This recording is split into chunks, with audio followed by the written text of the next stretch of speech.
เวกัจจันโตนะโมสหเวนัสโสวะเตโหตุสัพพะทานะโมกัลลสะเตเวเตเมโหเมเตชาวะอะเสวะนาจะภาลานังปันดิตานันจะเสวานาจาปจันเนยานังเอตัมมังคาละโมตตมังปฏิโรปะเทสวะโสจะปุเพปุญญาตาอัตตาสัมมาปันติจาเอตัมมังคาละโมตตมังพาโหสัจจันจะสิปัญจาโสเสกตโสภาสิตาจยาวาจาเอตัมมังคาละโมตตมังมาตาปิโตพุทธทารัสสะสังฆาโหอนาคุลาจักกัมมันตาเอตัมมังคาละโมตตมังจะตัมมาจะลิยาจะยาตากานันจะสังฆาโหอนาจานิกัมมานิเอตัมมังคาละมุตตมังอาลาเตเวลาเตปะปะปัจจปนาจะสัญญาโมอัปปมาโตจะธัมเมโสเอตัมมังโมตตมังคาละโวจันเนวะโตจะสัตโตเตจักตัญโยตากาเลนะนางเอตัมมังคาละโมตตมังคันติจะโสวะจะสัตตาสัมมานานันจะทัสสานังกาเลนะกาจาเอตัมมังคาละโมตตมัตตาโปจะพระมจาริยัญจะอาลิยาสัจจานันทัสสานังเจเกริยาจาเอตัมมังคาละโมตตมังธัมเม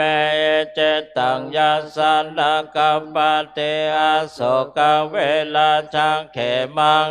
ธัมมังคาละโมตตมังเอตัตติสาเนกัตตนาสัพปาราจิตตัสสะปัตตสติขัจจันเตมังคาละโมตตมันเตมหามังคาลสุตตาเมตตัญจะสัพพะโลกัสสมิงวายอาปาเรมานังโอตังอัตโตจะเตเรยัญจะอาสัมปะทังอเวลังเทตันจารังเลสินโนวัสสยันโนวายาวัตตัสสะเวคัตตาเมโตเอตัสสะเตงพระมาเมตาเวหารังเอตามาโอติถินจาโนทัสสันเนนะสัมปันโนกาเมโสเกตันนายจโตกาปัสสยปุณณเลติติการะเนยเมตตาสุตาปมาโนพุทโธมาโนธัมโมปมาโนสังโฆปมานาวันตาเนเนอาเหเวเจกัสสัตตปะเทโอนานาเบสาระโพโมสิกากาเมลาคัตกัตตเมปะเรตาปะเตกามันโตโพตาเนภะคะวะโตนะโมสัตตนะสัมมาสัมพุทธานันติติปิโสภะคะวะสัมมาสัมพุทโธวิชาจารัณะสัมปันโนสุขโตโลกาปุริสัตตมัสสารติสัตตเทวมนุสสานาพุทโธภะคะวะเตสวากขาโตภะคะวะตะธัมโมอะกะเลโกเอปัสสิโกปันนาเยโกปัจจตเวทิเวนโยเหเตโสปฏิปันโนภะคะวะโตสาวกสังโฆโอโช ภะคะวะโตสาวกสังโฆยายาปฏิปันโนภะคะวะโตสาวกสังโฆสามิจิภะคะวะโตสาวกสังโฆยะทิตาจัตตาริปุริสะโภคาลาเอสะภะคะวะโตสาวกสังโฆอาหุนายโยปาทักขินายโยอัญชลิการณิโยลาบุญญาเกตังโลกัสสะเตปะหงสหัสสัมมาพิเนเมตตาสาวุทันตังเขเมอเตตะโกรัสสะเสดัมบารัธานาทิธรรมาวิทินาชิตาวามุนินโตภาวะโตเตชัยยะมังคลาเนมาลาติเลกามาเปโยเจตัสสะปะลันเตโครัมลาวากามากามัตตตยากะกันเตโตตันตเวเทนาชิตาวาวัตเตชัยยะมังคลาเนนาลาเคเลงกาจาวะลังอาเตอัตตาโปตัทธาวะกิจักกะมัสสะเนวะโลนันตาเมตตาโมเสกาเวเทนาชิตาวามุนินโตตันเตตเตชัยยะมังคลาเนโอเกตากะขมาเตหัตตาโสตาโรนันตันตาวาติโยและมาราวันตังอิเตปิสังกัตตมโนจิตตาวามุนินโท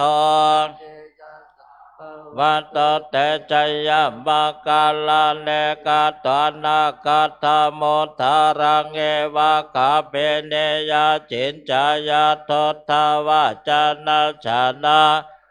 มาเจสัตเตนะสมาเวเทนาจิตาวามุนินโท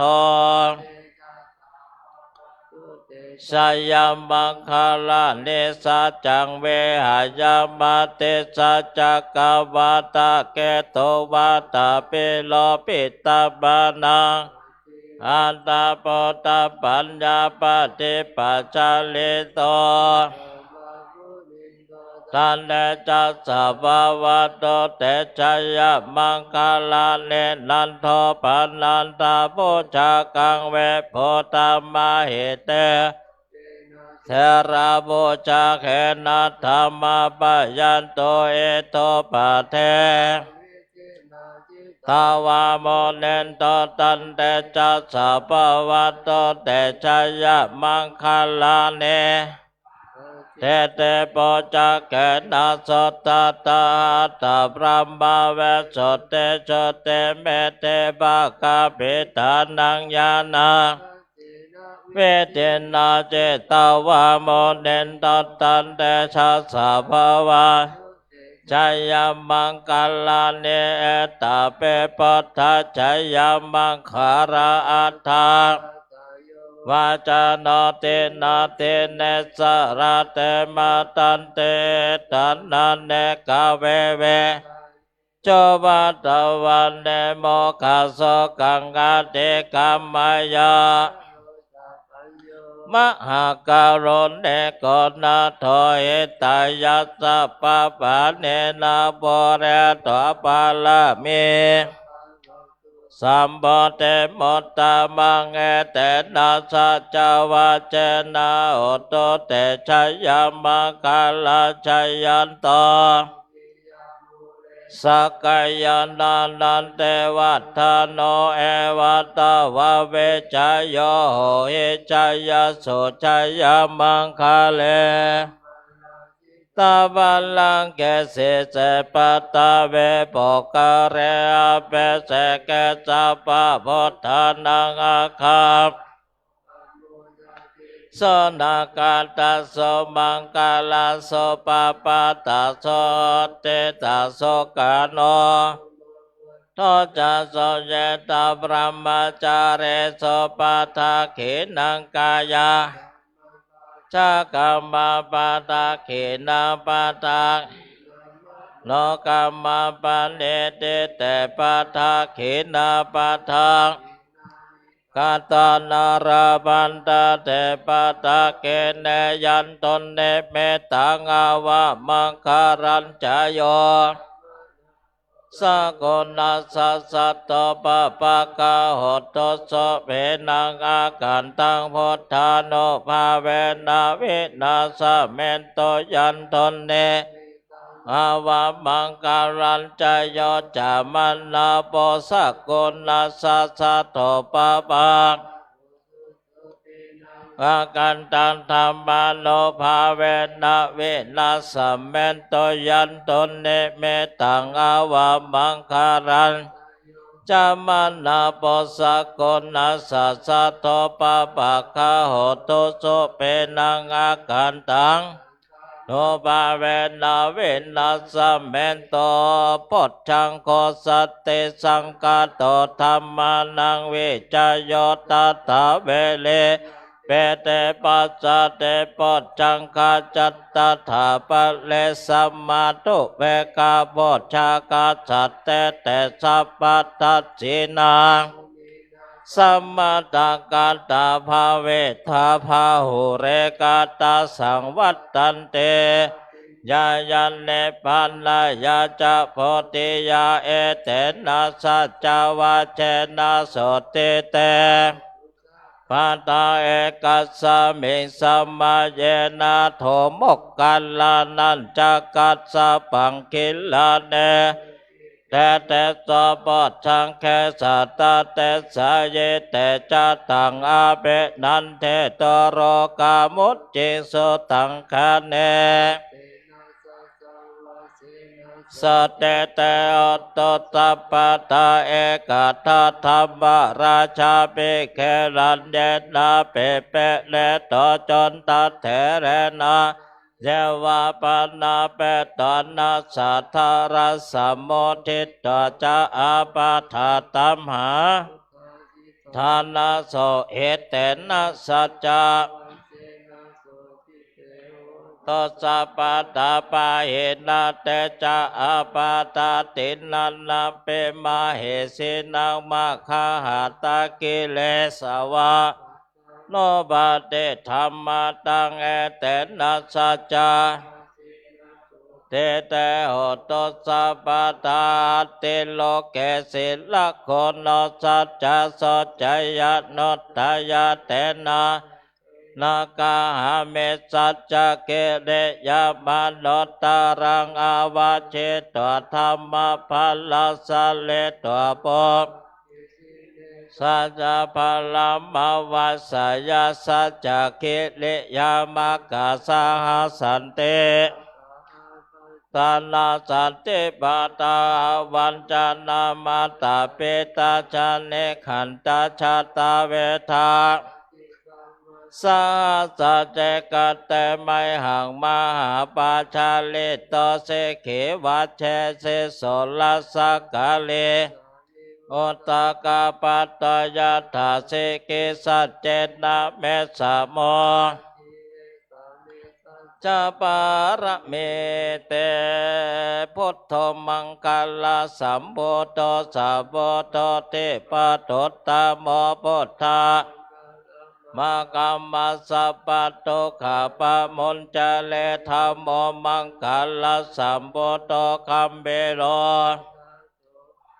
ธรรมมังคลามากรรมสัพพะปะยาปะมุนจเลสังโฆมังคลาสัมโพธอนุตตโลสังฆมังคลามากรรมสัพพะโรกาปะมุนจเลสักกะตวพุทธลัตตานังมังบาลังเอตังเทวมนุสสานาโบตเตเจนะโสเตนะนะสัตโตปัตตวาโทกาวปัสสะเวโตเตสักกะตธรรมรัตานังโอสาทังอุตตมังวาลังปะลีลาหูปัสสะมาเตเจนะสัตเตนะนะสัตโตปัตตวาสะเว ปัสสะเมนโตเตสักกะตัวสักการะตานังโอชาถังสังกัดเจนะสดเตนะตัวปัตตวะสะเวโลกาโวภาสะเมนโตเตนะทิเมสัลลานังอัญญาพุทโธเมลังเอเตนะสัจจวะเจนะโหตุเตชะยะมังคารังนาทิเมสัลลานังอัญญังธัมโมเม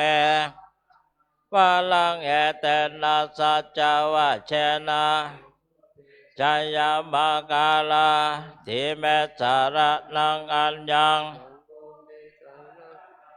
ลังเอเตนะสัจจวัจเจนะโหตุเตชะยามังกาลังยังกินเจลัตตานังโลเกวิจเต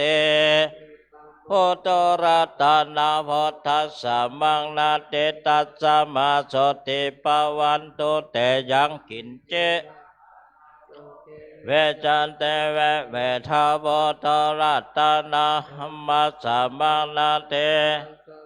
สติปวันโตเตยังกินเจรัตนังโลเกเวชติเวเวตาโบโตคัสสะมานาเตตัสสะมาโสติปวันโตเตอัตติอุณัสสะเวจโยธัมโมโลเกอะโดตารสัตตะเอตัตตยาตันตวังกันนาเอเตวะเตปะเลวะเจละชัตตันเดเฮปาวะเกปยะเกนะเตวิเสปุเตอาคัลลมะระเนนะจัสสะปัสสะมะมะระดาโพตวาคัลลมะเรตัตตะเสวะอาโดปะเวนะโหโตเตวะโสเกสัตตาโสทัสสีลังโสจาริตังจาริตัสเสวะอานุภาเวนะโหโตเทวะสุขิสัตตาเล็กเจเตตาโวจาตาระนาวัจจานังการุปะเรสังเทตัตตัสสะยุปวัตตินตัจจตเตวะจัตตาพรหมจัตตมหาพรหมจัตตาอิสิเอเสจัตตโมเนจัตตมหาโมเนจัตตาปุริสัจจัตตมหาปุริสัจจัตตาจัตตมาจักวัตติจัตตาหุตตาจัตตาปัจเจกพุทธจัตตาอะระหันตาภาเจเตเวจัจจารณังจัตตาสัพพะโลกาจะลิยานังจัตตาสัพพะโลกาติชาตาเตนะสัจวะเจนะหังโสวะเตโหตุโตหังสวหายยะนะโมพุทธัสสะธัมมัสสะนะโมสังคัสสะโหโรโรสหายะโตกะปะตาจะเนโตกะปะยะปะตาจะเนปะยะโสกะปะตาจะเนโหตุสัพเพปิปะเนโนเอตวัตตะจะอะเมเหสัมปะตะปุญญาสัมปะตะสัพเพเทวาสัมปัตติสิทธิยาฐานันทาทานโตสัทธายาศิลารักขันโตสัพพะทาภาตาโตกัจจโตเทวตาคัตตาสัพเพพุทธปารัปปัตตปัจเจปะลังอาราตเตเจราคังบันดามิสาบาโสสุขโขพุทธานังอุปาโตโสกังเทตานาโสขาสังคัสสะสัมมาคิสัมมากันันตโปสุโขกัตติโยเสตโตชัตเนตัสสะเมงเยชาเยโนเวชจารันนสัมปันโนโสเสตโตเทวมนุเสติวัตปฏิอาติโจรติมาปฏิจันติมาชาเยตาปฏิปรมาโนอัตตัสสะปะมะโหราตาพุทโธตาปฏิเตจัสสาโลกายปัลลามา สัตเตปัลลมัตตนาเวสัสสะปัลลมายาเตนิพพานังปรมังสุขัง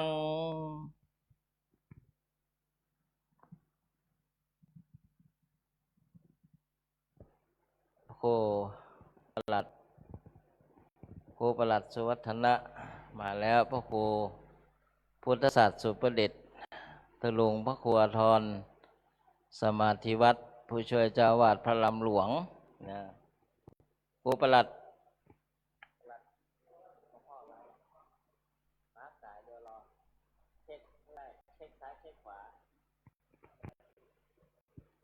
ก็ช่วงนี้เพื่อไม่ให้เสียเวลา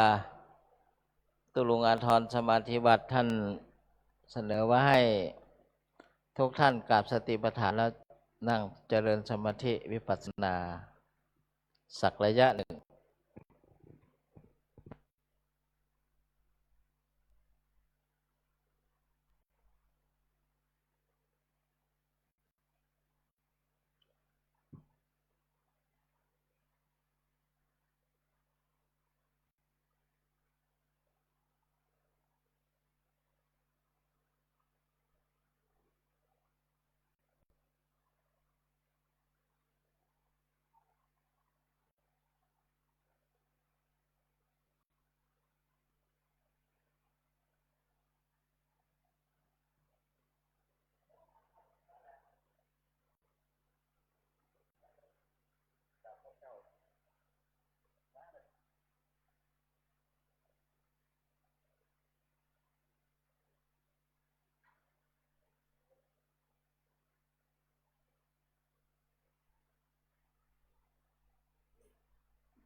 ตอนนี้พระเดชพระคุณหลวงพ่อ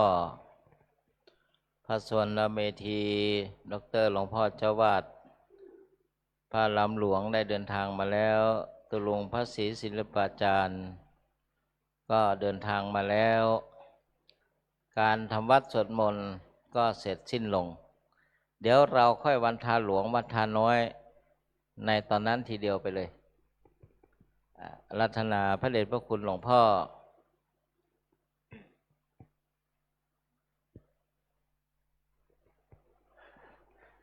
ในเวลานี้เรานัดหมายกันว่า20 นาฬิกาบัดนี้ก็ถึงเวลาแล้วถ้าเป็นนักมวยเมื่อถึงเวลาชกก็ต้องชกดังนั้นขอนิมนต์พระภิกษุสงฆ์ทุกรูปพระเดชพระคุณพ่อเราจะกระทำสามีจิกรรมถวายเป็นอาจาริยะบูชาแด่พระเดชพระคุณหลวงปู่ ทุกรูปว่าพร้อมกันพ่อครับ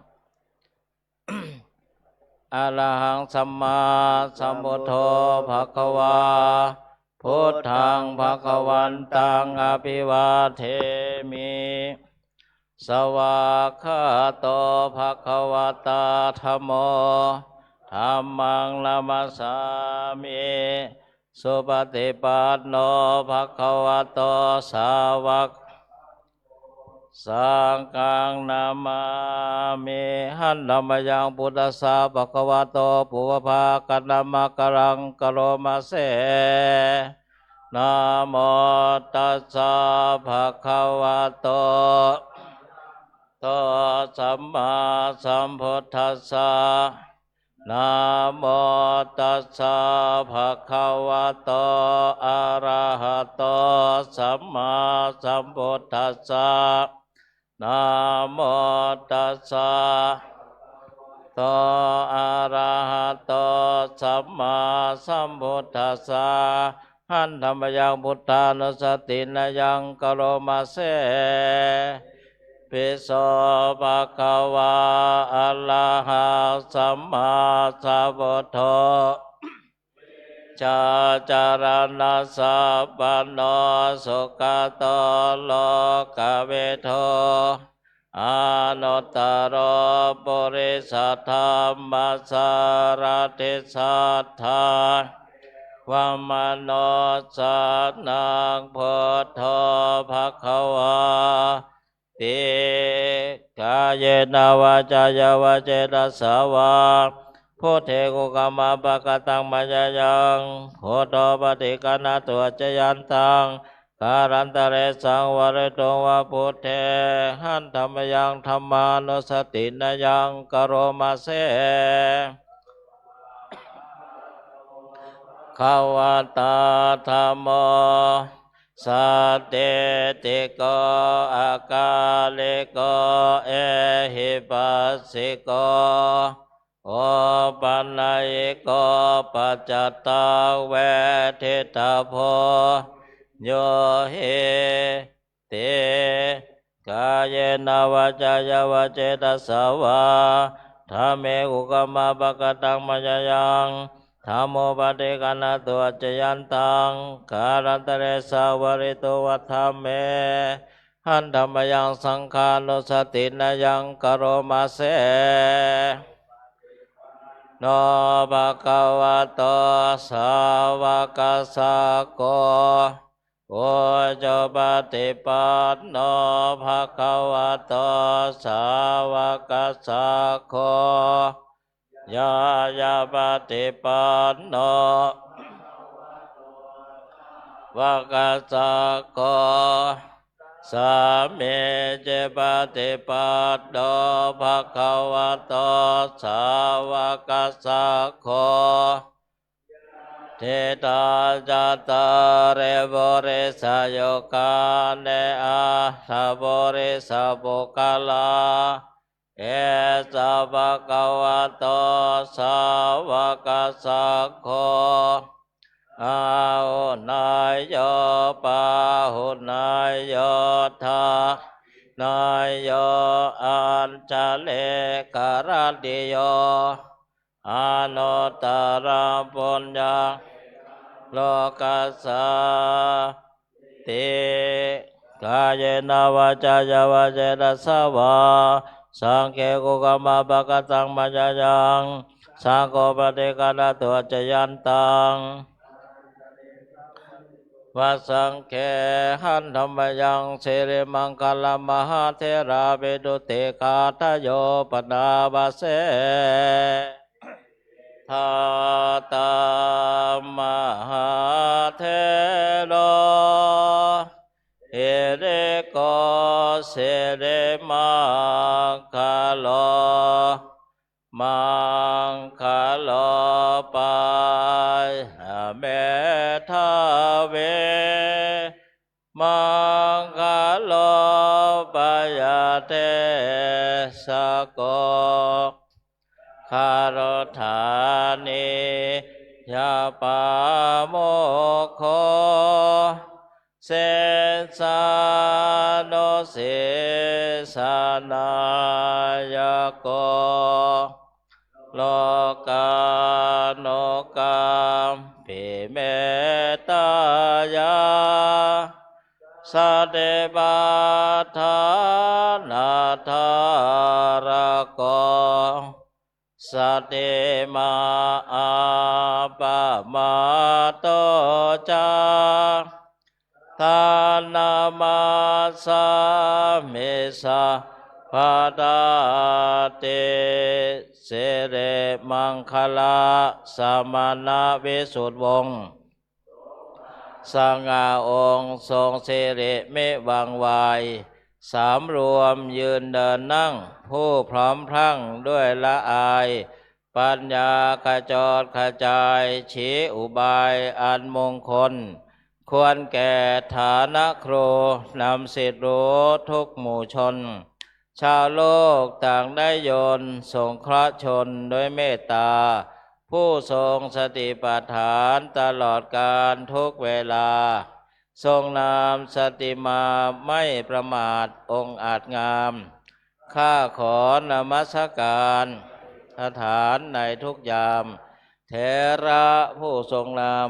ว่าสิริมังคาโลลำดับจากนี้ขอรัตนาท่านพระครูพุทธศาสตร์ได้โอกาสประเพณีที่ปฏิบัติกันมาให้ท่านพระครูโอกาสพระครูประหลัด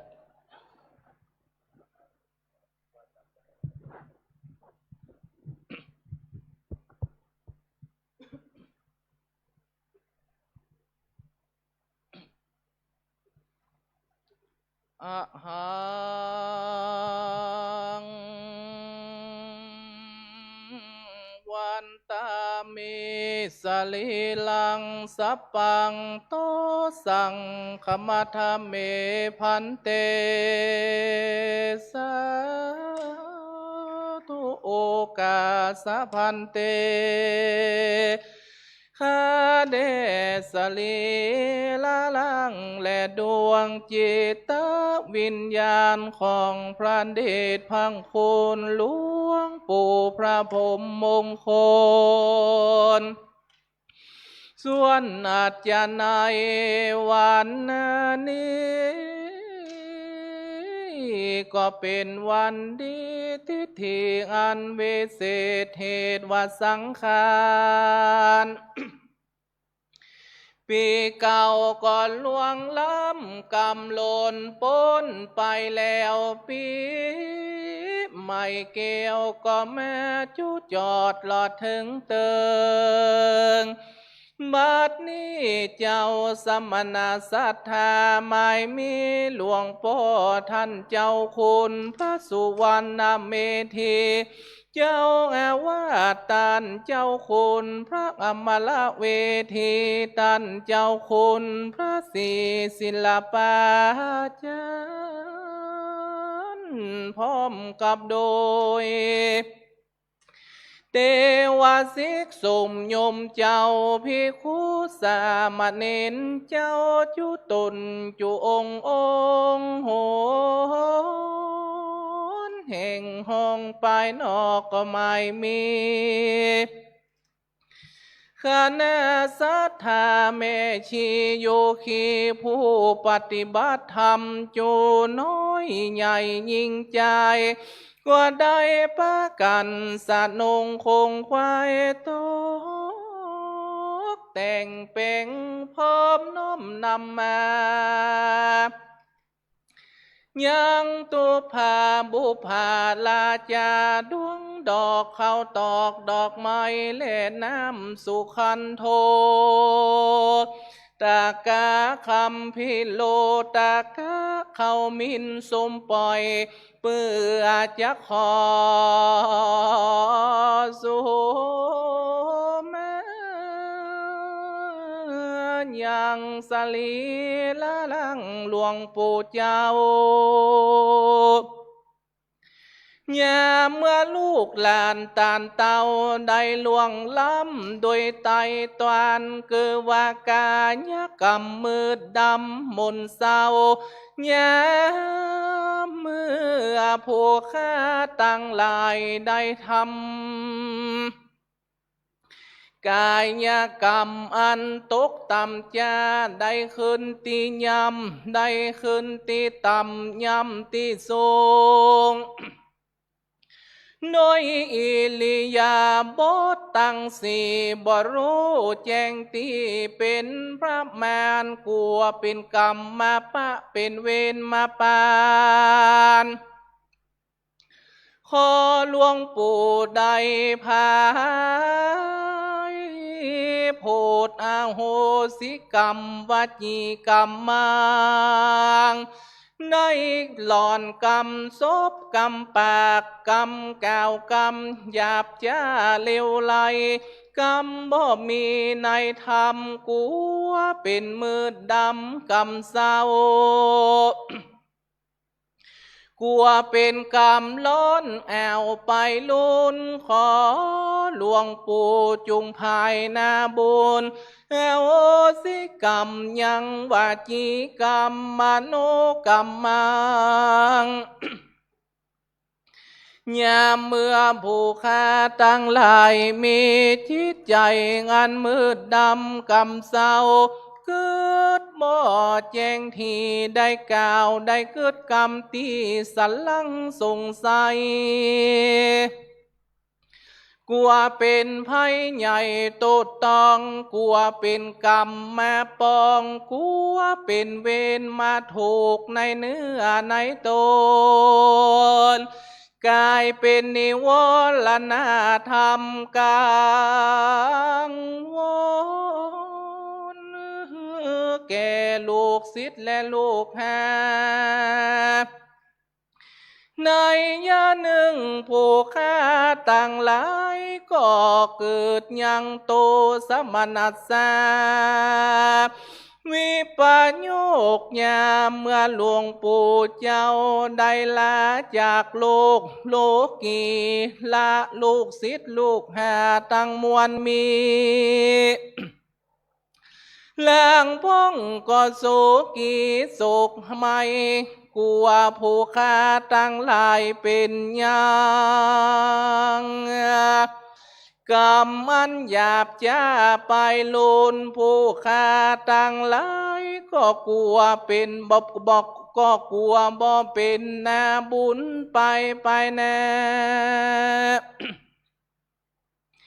ใน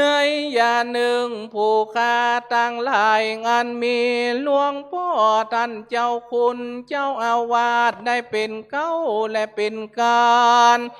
น้อมนำแม่ยังมาทูบุพาลาจาดวงดอกไม้เลวเพื่อขอสู่แม่พายโพดเป็นอาโหสิกรรม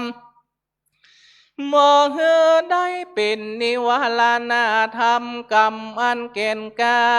ผู้ฆ่าตั้งหลายก็ขอหลวงปู่เจ้าใด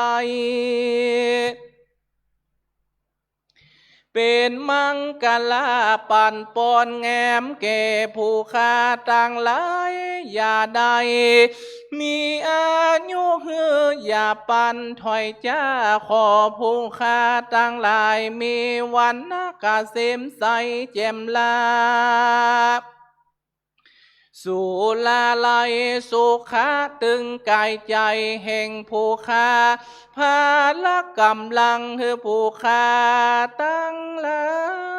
ยได้อยู่กำจูศาสนาพระพุทธเจ้าไปเสียงจีลาการยืนยาวถาดลาบเมียงแก้วยอดมา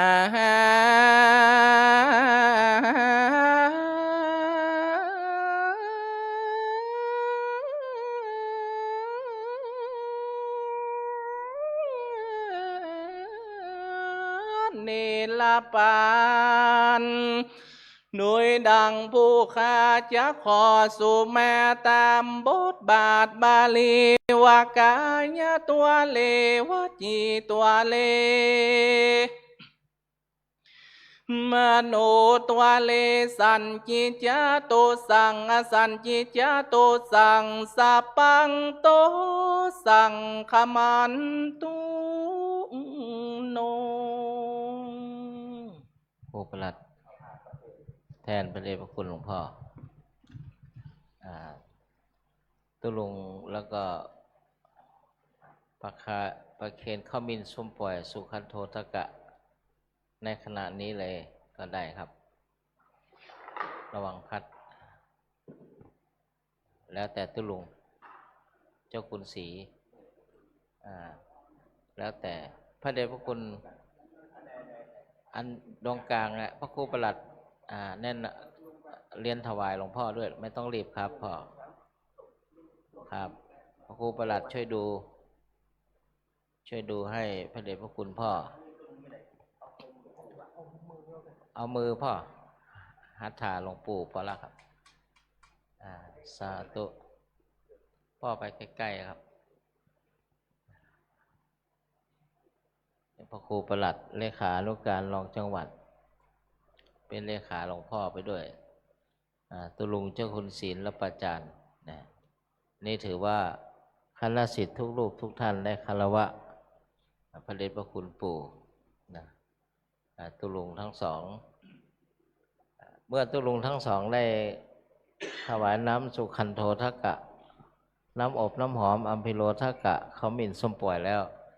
กราบอาราธนาพระเดชพระคุณพ่อจะได้กล่าวคำคารวะขอขมาไปอย่างทุกครั้ง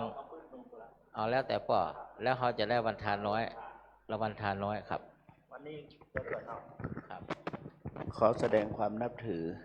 ท่านเจ้าคุณทั้งสองแล้วก็ผู้ช่วยเจ้าวัดทุกรูปและพระภิกษุสามเณรแม่ชีโยคีผู้ปฏิบัติธรรมทุกท่านวันนี้เราประกอบพิธีในภาคเช้าเราใช้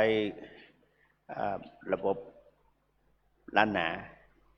แสดงพระธรรมเทศนานั่นก็ได้เอาอานิสงส์ปีใหม่ซึ่งเจตนารมณ์ของหลวงปู่ซึ่งได้เคยถามผมว่าไผ่เทศผมเคยบอกว่าวันนี้ผมจะเทศเพิ่งก็บอกตอนนั้นท่านพระครูพุทธศาสสุประดิษฐ์ยังเป็นสมณเณรขอบอกว่าขอนิมนต์สมณเณรบ่อยหรือประเสริฐมาเทศ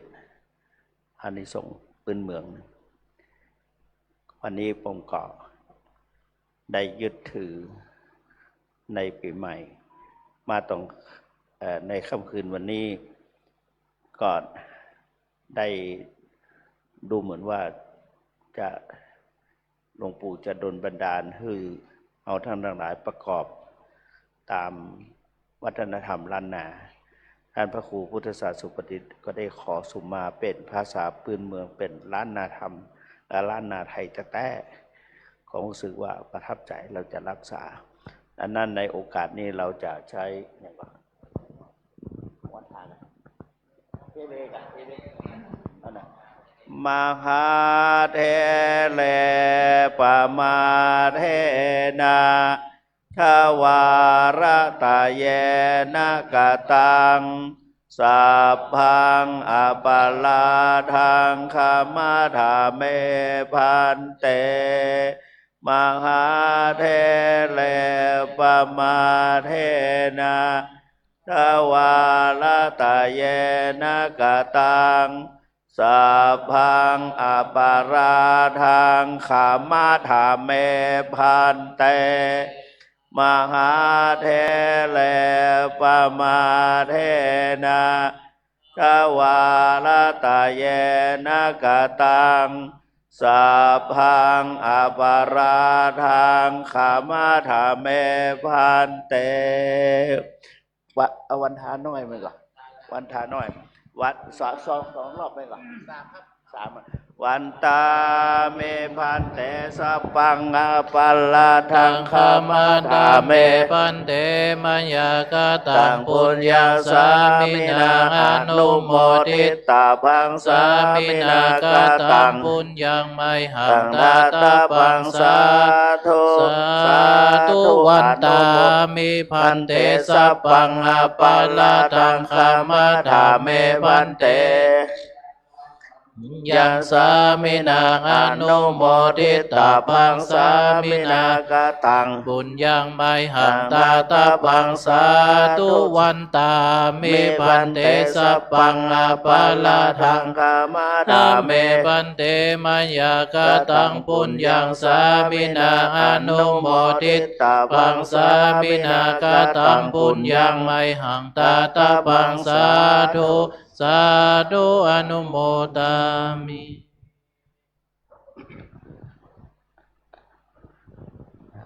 จากนี้พวกเราจะได้กระทำสามีจิกรรมต่อพระเดชพระคุณหลวงพ่อพระเดชพระคุณพ่อพระสุวรรณเมธีด็อกเตอร์หลวงพ่อเจ้าวาดพระลำหลวงในคราวเดียวกันนี้นะครับอันพระครูประหลัดเอาพานถือพานให้ตุลุงเจ้าคุณศรีนี่ถือด้วยก่อนถือไว้ก่อนเอาตุลุงเพื่อนเขาถือเดี๋ยวถือไว้ก่อนพระเดชพระคุณกราบเรียนพระเดชพระคุณหลวงพ่อพระสวรรณเมธีด็อกเตอร์ เจ้าอาวาสพระลำหลวงวัดพระธาตุศรีจอมทองวรวิหาร รองเจ้าคณะจังหวัดเชียงใหม่ที่เคารพสูงยิ่งกล่าวทั้งหลายผู้ช่วยเจ้าอาวาสตั้งต้นแต่เจ้าตุลุงพระศรีศิลปาจารย์ที่ปรึกษาภาค7และผู้ช่วยเจ้าอาวาสเป็นต้นคณะผู้ช่วยเจ้าอาวาสทุกรูปพระภิกษุสามเณรตลอดทุกบาศกบาสิกาแม่ชีโยคีผู้ประพฤติปฏิบัติธรรมทั้งหลายได้หวนอนุสรณ์ถึงประเพณีปฏิบัติที่พระเดชพระคุณหลวงปู่ได้ประพฤติเป็นแบบอย่างไว้วาระโอกาสสุภาพมงคลมหาสงกรานต์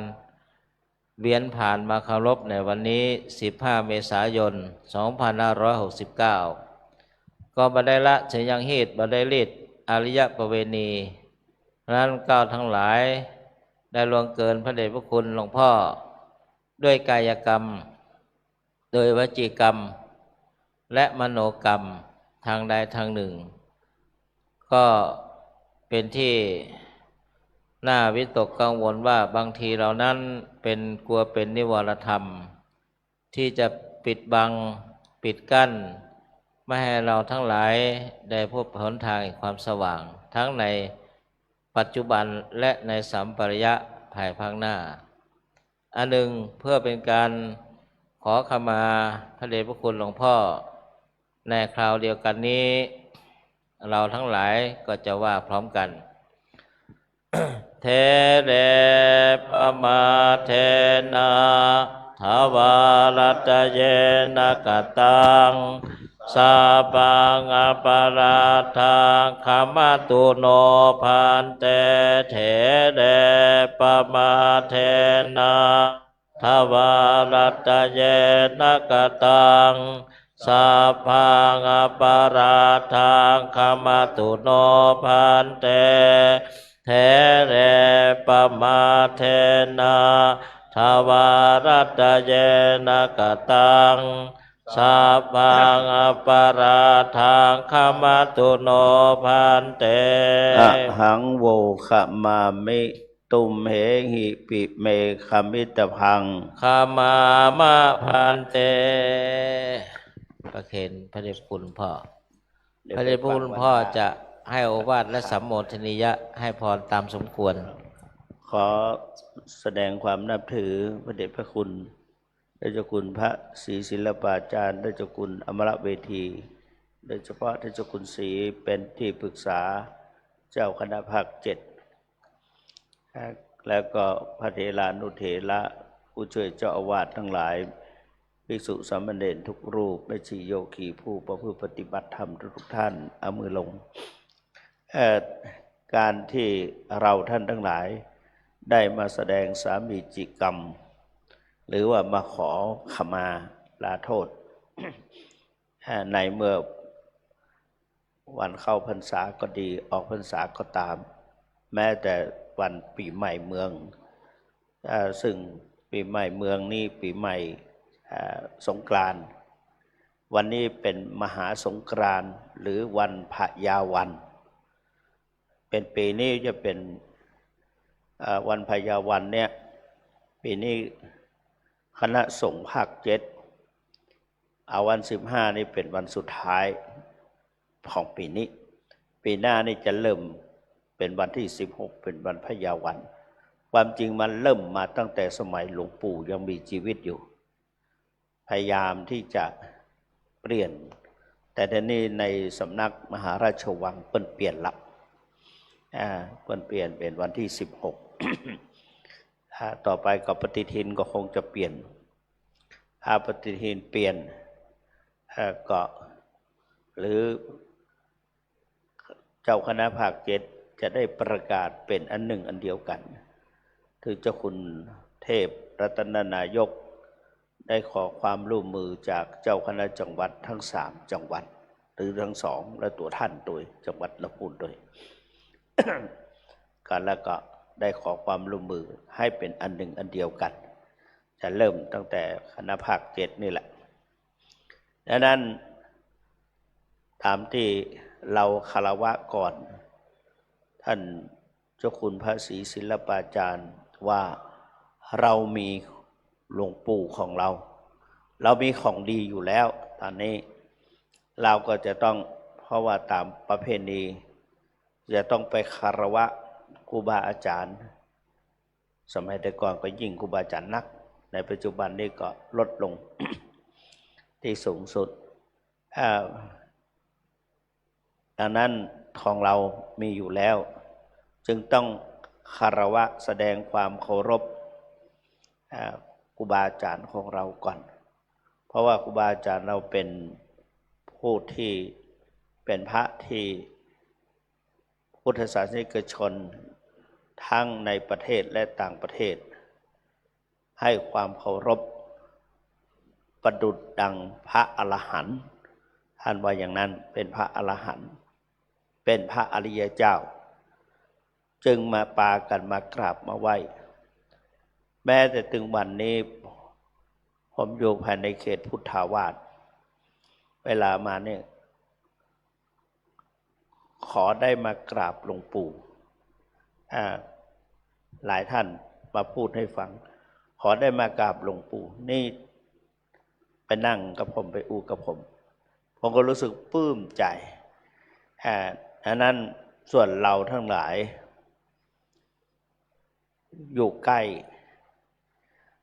มักจะเป็นธรรมดาคนใกล้ชิด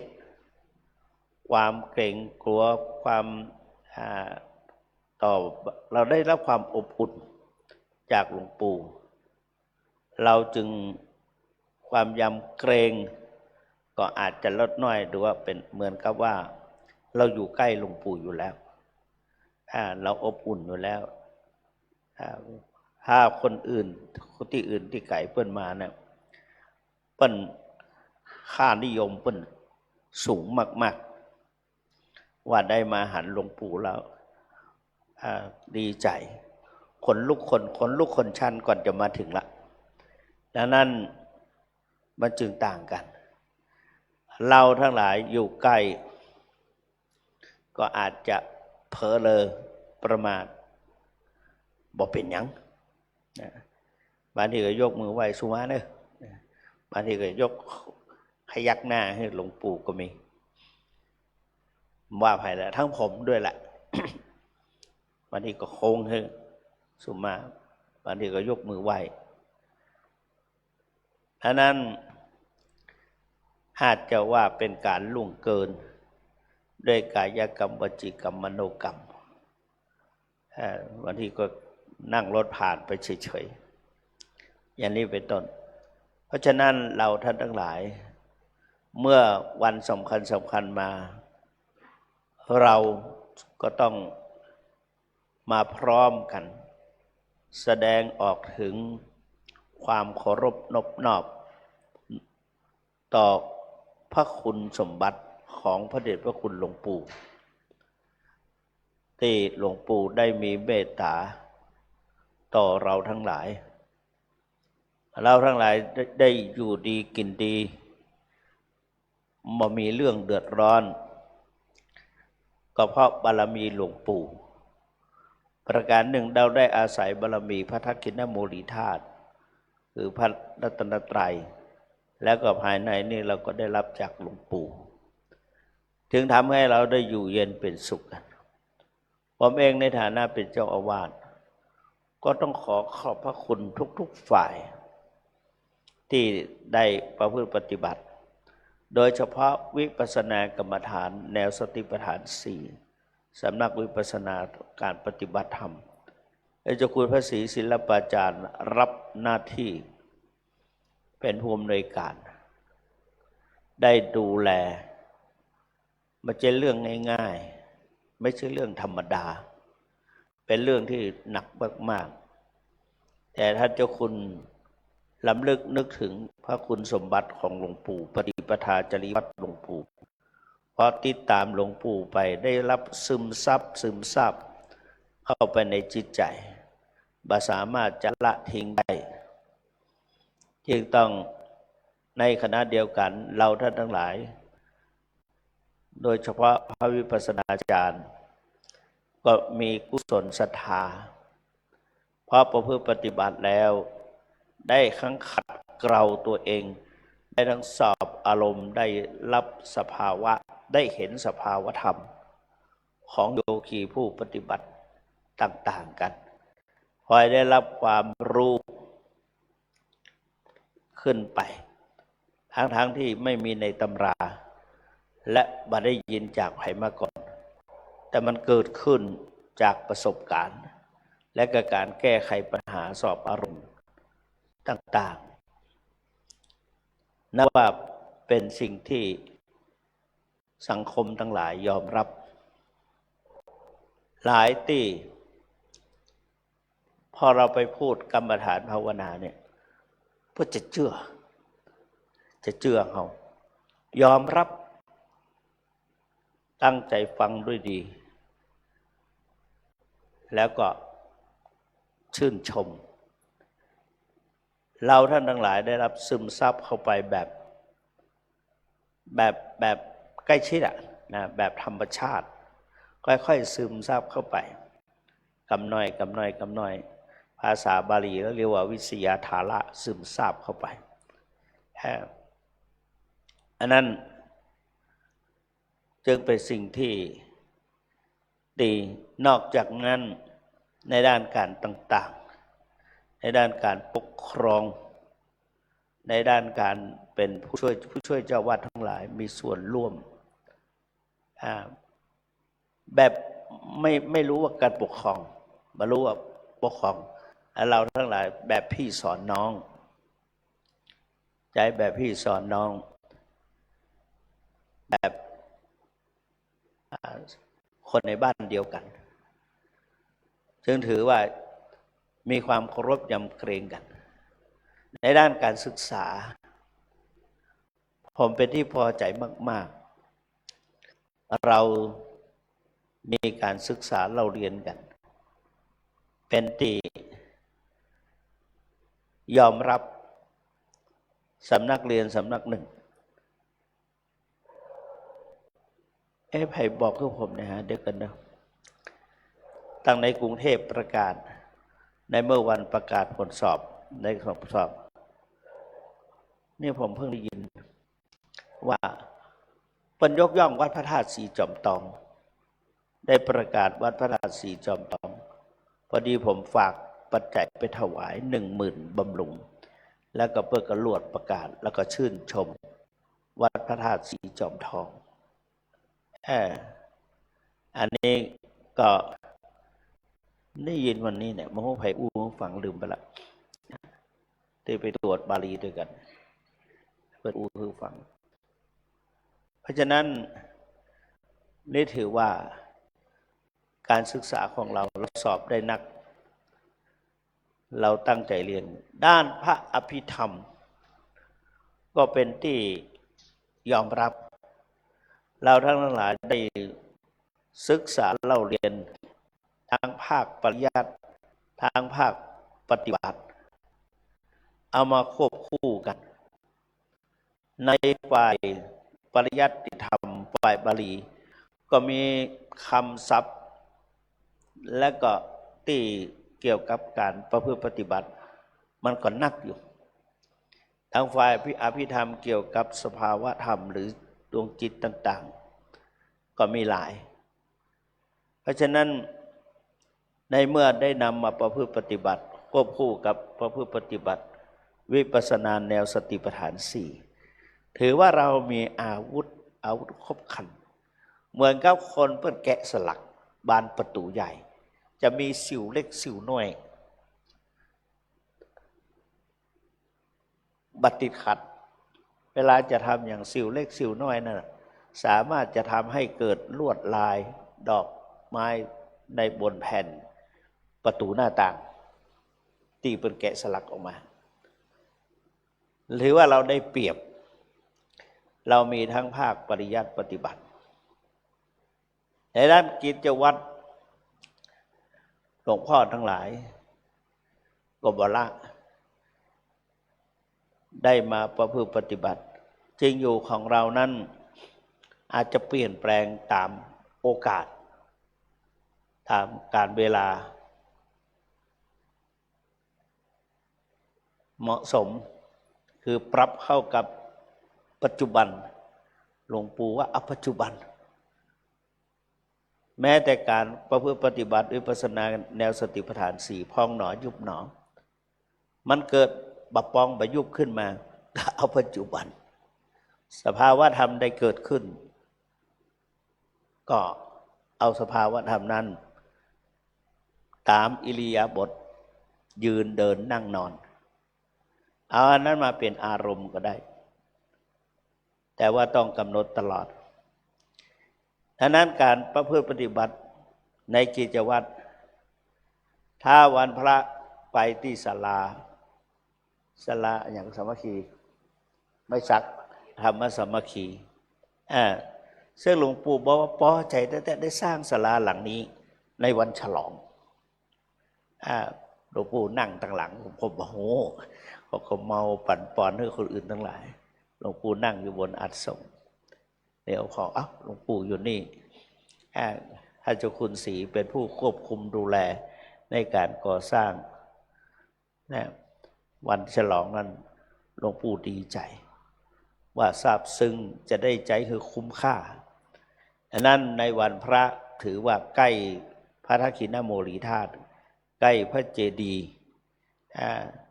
ใกล้พระธาตุถือว่าเหมือนใกล้พระพุทธเจ้าแล้วก็อนุวาตไปตามนั้นแต่บางครั้งเราก็อาจจะมีวันหนึ่งผมลุกผมก็รับเลิกตัวตื่นขวายตื่นสายมันบอกมีพระไปมี2 รูปคนเฒ่าก็หมู่คนนอนวัดไปตบต่อยก็สะดุ้งรีบคว้าจีวรอย่างใส่เปียแว่นตาใส่หน้าล้างโมลืมไปแล้วล่นไปศาลาเกือบจะบดีรัฐอันนี้ก็ถือว่าบางครั้งเราก็อยู่ไกลสถานที่แต่เราทั้งหลายก็บ่ประมาทได้พยายามถึงแม้ว่าเราจะมีภาระธุระก็ไปเป็นชั่วครั้งชั่วคราวหลายรูปที่ลาไปสักกันแล้วก็กลับมาแล้วก็มาทำหน้าที่อันนี้ทำให้วัดของเรามีผู้นอนวัดตลอดปีเนี่ยการฤดูหนาวที่สุดผ่านไปแล้วปีนี้หนาวผ่านไปด้วยดีเข้าสู่ฤดูร้อนก็ยังมีคนมานอนอยู่แล้ววันนี้วันพุธวันศีลเนาะวันพุธเป็นวันพระเป็นอุโบสถได้ไหมครับวันพวกนี้เป็นวันอุโบสถเนื่องจากว่าวันเริ่มปีใหม่ของสงกรานต์ก็ขอให้ท่านทั้งหลายอย่าได้ขาดนะการปฏิโมกข์มีที่ผมละเพราะโยมเอาไปฮื้อมาเจ้าเนี่ยฝากอันนี้การปฏิโมกข์มีละอันนั้นก็นี่แหละ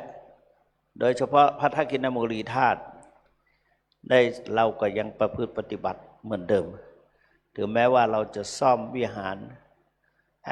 แต่เราก็บ่เฮือข้อวัดปฏิบัตินี้ขาดแต่ในด้านโรงครัวศาลาโรงฉันก็ได้ประพฤติปฏิบัติกันทำหน้าที่เลี้ยงครบฉันกันเสมอต้นเสมอปลายนี่ก็โดยมองภาพรวมแล้วของเราวัดเราเป็นวัดใหญ่หลายคนมีความหนักใจมาแล้วมาอู้เรื่องความหนักใจแต่เรานั้นผมก็บอกว่าผมน่าได้รับความเมตตาจากคณะ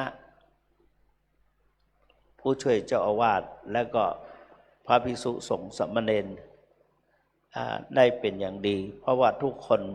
มีความเคารพในหน้าที่ของตนเองได้มีศรัทธาเป็นที่ตั้งศรัทธาต่อพระธาตุทักษิณโมลีธาตุศรัทธาต่อหลวงปู่ทองและก็ให้ความเคารพในพระเถระผู้ใหญ่ตลอดถึงครูบาอาจารย์จึงทำให้เจริญทุกท่านทำตามหน้าที่ทำทุกอย่างการบวชสมณเณรภาคร้อนผ่านไปด้วยดีโดยที่ไม่ต้อง จ่ายเงินวัดหากันเอง อันนี้ก็ปลื้มใจ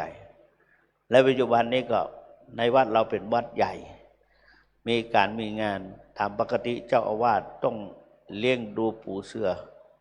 ไอ้เจ้าคุณพระเทพรัตนนายกวันนี้กากาแฟเชี่ยง5 ปัน เรียกว่าตะวากะเจ้าวันนี้นะวันวากะสุดท้าย2 วันสุดท้ายวันไหนตะวานะผมไปทุกวันนะไปตามหน้าที่ว่านี่ต้นแหวงเนี่ยผมจ่ายเสียไป5 ปันนะแล้วก็นี่แหละจะต้องเจ้าสถานที่อ่ะจะต้องเฮาก็มีฮือนะแต่ว่าท่านทั้งหลายก็เพื่อทุนสำรองประการแรกก็คือประการผลที่จะได้ก็คืออำนวยความสะดวกให้เห็นคุณค่าของประเพณีมีไม้ค้ำโพมีธงมีเจดีย์ทรายนั่งฟังฝึกหัดพูดกันก็เป็นที่น่าอนุโมทนาทำให้นึกถึงผมเคยอยู่มาหลายปีในชีวิตของผมนั้นเคยก่อนจะเป็นนักอู้อย่างผมเป็นโฆษกมาก่อนหรอกโฆษกทุกอย่างทั้งตัดลูกนิมิตผูกพัทธสีมาไปทุกคนทุกแห่งแล้วก็เข้ามาสู่วาทะในการเป็นนักเทศน์แล้วก็มาอยู่เนี่ยนะเพราะนั้นได้เห็นเราท่านทั้งหลายได้ฝึกพูดฝึกอย่างนั้นจริงอยู่อาจจะออกตั้งนอกไปพ่องเปะสปะไปพ่องแต่ก็ยังอยู่ในกรอบมาแล้วก็บางทำให้ไม่ทำให้เหงาไม่ทำให้ว้าเหวคือทางเหนือเรียกบอกมังง่อมเข้ามาสู่วัดแล้วก็มาปะผ้าเด่นยิ่งได้เข้ามาสู่ประเพณีอัญเชิญพระทักษิณโมลีธาตุออกไปได้ยินเสียงท่านพระครูพุทธศาสตร์สุประดิษฐ์ทำให้คนนึกถึงทำให้เกิดความโน้มน้าวแล้วเมื่อเช้านี้ท่านพระมหารัชนนท์เทศน์แล้วมาคืนนี้ได้นำเอาวัฒนธรรมประเพณีมาทั้งหมดทั้งมวลนั้นเพื่อมาประกอบสามีจิกรรมเพื่อทำให้ตัวเองนั้นหมดเคราะห์หมดภัยกายกรรมวจีกรรมมโนกรรมเพื่อความเจริญหรือเกิดขึ้นเป็นธรรมที่เจริญไม่เสื่อมเรียกว่าอปริหานิยธรรมทำเป็นไปหลวงปู่พูดนะไม่เป็นไปเพื่อความเสื่อมเป็นไปเพื่อความเจริญฝ่ายเดียวเราจึงต้องมาประชุมกันนี่แล้วมาประกอบสามีจิกรรมพร้อมเพียงกันนี้ผมรู้สึกดีใจและก็ขอให้หมู่เฮาทั้งหลายรักษาคุณงามความดีของเราอันเนี้ยโดยเฉพาะความสามัคคีสมานสามัคคีความสมานสามัคคีนั้นบางทีอาจจะฝืนทำแต่มันดีนะวันดีทำออกไปต่อมาก็จะเคยชินความชำนาญเกิดจากการเริ่มต้นและทำบ่อยๆก็กลายเป็นความเคารพนับถือกันเมื่อเช้านี้ที่เจ้าคุณอมราเวทีอวดให้ผู้ไหนนี่อาหารก็3 องค์นี่เป็น5 กันตอนอุโบสถพยุงท่านเจ้าคุณสุวรรณเวทีลงโบสถ์เนี่ยดูดิผมเขาสามเจ้าคุณเนี่ยฮักกันเอากระเดียมหายเสียวว่าเพิ่นจะว่าอย่างเขาพ่อโง่อันเนี้ยถามมือสอดถาวรเกศเชกรหันไปหาอ้ายเพิ่นพออ้ายมันเอาลักแหล่พอนะอันเนี้ยเพราะฉะนั้นขอให้รักษาคุณงามความดีอันเนี้ยเราทำทั้งหมดทั้งมวลนั่นก็เพื่อตัวเองแล้วก็คุณธรรมอันนี้เป็นการยกย่องเชิดชูหลวงปู่เปิ้นมีอาจารย์ดีเขาฟังคำสั่งสอนของเปิ้นถึงแม้เปิ้นจะละสังขารไปแล้วคำสอนเปิ้นยังอยู่ในจิตในใจเขาอยู่แน่ฉะนั้นเราซึมซาบเข้ามาโดยหันปฏิปทาจริยวัตรหลวงปู่ฉะนั้น ในปีเก่าผ่านไปปีใหม่เข้ามาแทนที่ ผมจึงขออาราธนาคุณพระศรีรัตนตรัยบารมีของพระทักษิณโมลีธาตุอานุภาพของพระทักษิณโมลีธาตุบารมีธรรมของพระเดชพระคุณหลวงปู่ และตลอดถึงศีลธรรมกรรมฐานที่เราท่านทั้งหลายได้กระทำนั้น จงมาคุ้มของป้องกันปกห่มรักษา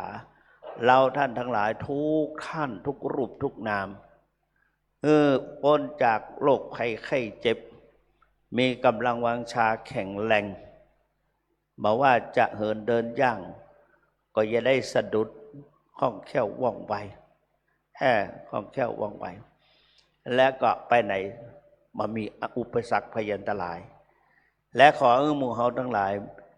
มีสติสัพพัญญะครบถ้วนบริบูรณ์และมีความเจริญก้าวหน้าเหมือนกับรุ่งเรืองก้าวหน้ารุ่งเรืองไม่ว่าทุกแผนกซึ่งเป็นไปในทางที่ชอบประกอบไปด้วยคุณธรรมขอให้เราท่านทั้งหลายเจริญรุ่งเรืองเหมือนกันทุกท่านเทินอายุวัฏโกธนวัฏโกศิริวัฏโกยศวัฏโกพลวัฏโกวันวัฏโกสุขวัฏโกโหตุสัพพทาทุกขโลคะพยาเวลาโสกาสตุจุปัตตวะอเนกาอันตรยาภิเวนะสันตุจะเตสสาสยสิทธิทะนังลาพังโสติภคยสุขังปลังสิริอายุจวันโนจะโพคังวุฒิเจสวสตวสาจะอายุจะจีวสิทธิภวันตุโวสัพพิติโยเอวชันตุสัพพะโลโควินัสตุมาเตภวัตวันตรายโยสุขีทีขายุโกภวะอภิวาทนาสีลิสนิจจังวุฒาปจายโนจัตตาโลธรรมาวัฏันติอายุวันโนสุขังพระลังสาธุสาธุสาธุวันตาเมปันเตสัพพังอาปันละทังกามาเมปันเตมยากาตังปุญญังสามินาอนุโมทิตาปัสสากาตังปุญญังไมหังทาตาปัสสาธุสาธุอนุโมทามิจัตตาโลธรรมาวัฏันติอายุวันโนสุขังพระลังสาธุสาธุสาธุ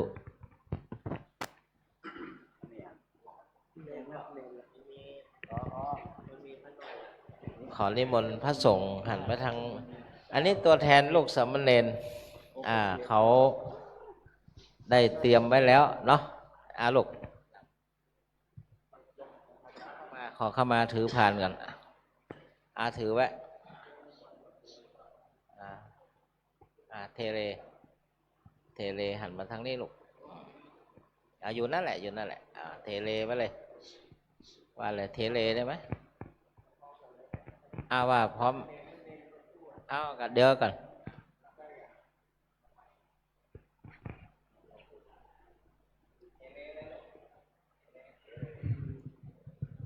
เทเรปมาเทนะ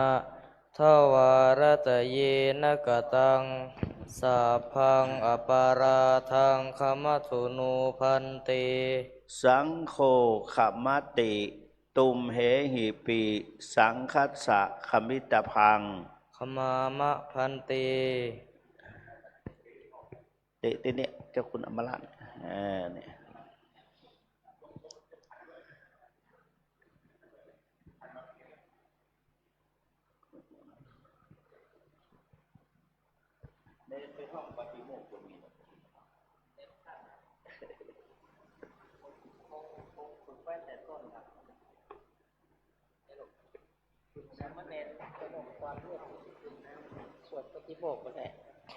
อันนี้จุ่มแทนหลวงพ่อนะ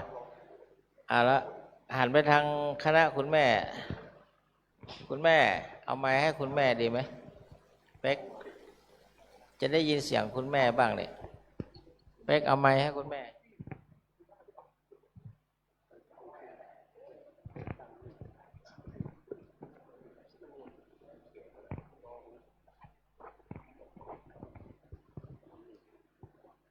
สังเคปมาเทนะท วารตะเยนะกตังสัพพังอปาราทังขมาตุโนพันเตตุมเหหิปิสังคัสสะขมิตพังขมามะพันเต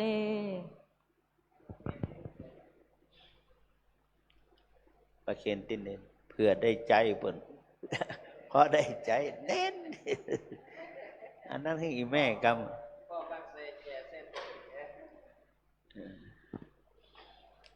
ต่อไปเราจะให้พรโยมเนาะสัพพโลกะได้เดี๋ยวให้ไม่ชีเขียนผมว่าไปแล้ว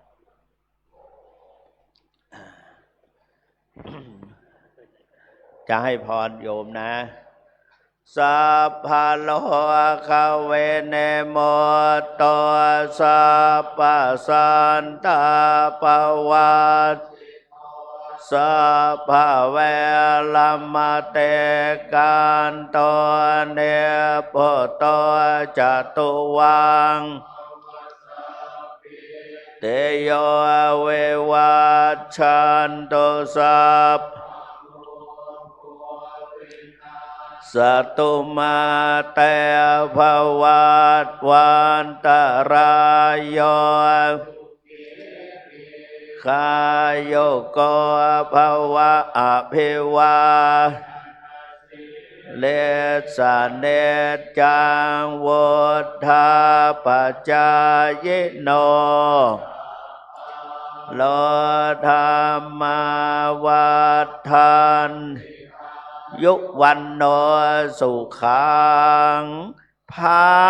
ลัง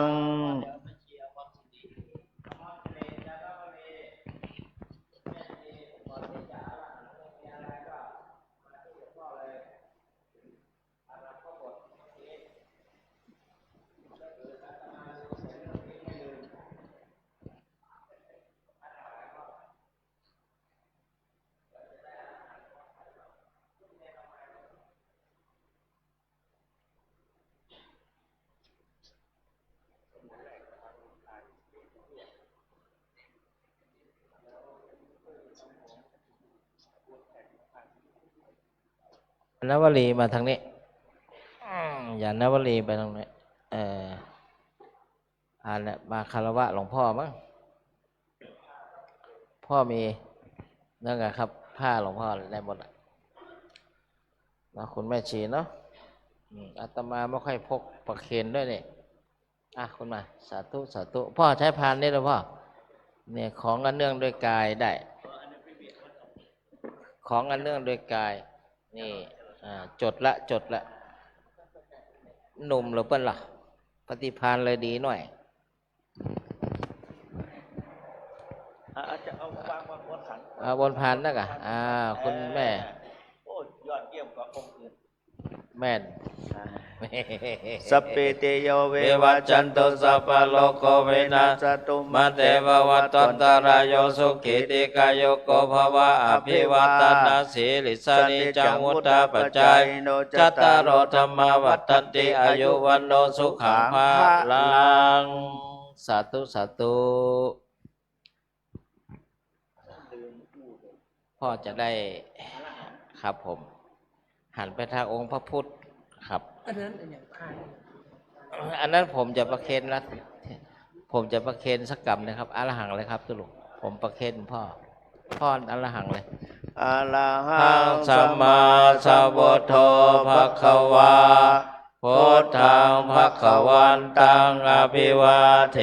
มิสวากาโตภควตาธัมโมธัมมังนามัสสามิสุปฏิปันโนภควโตสาวกสังโฆสังฆังนามามิ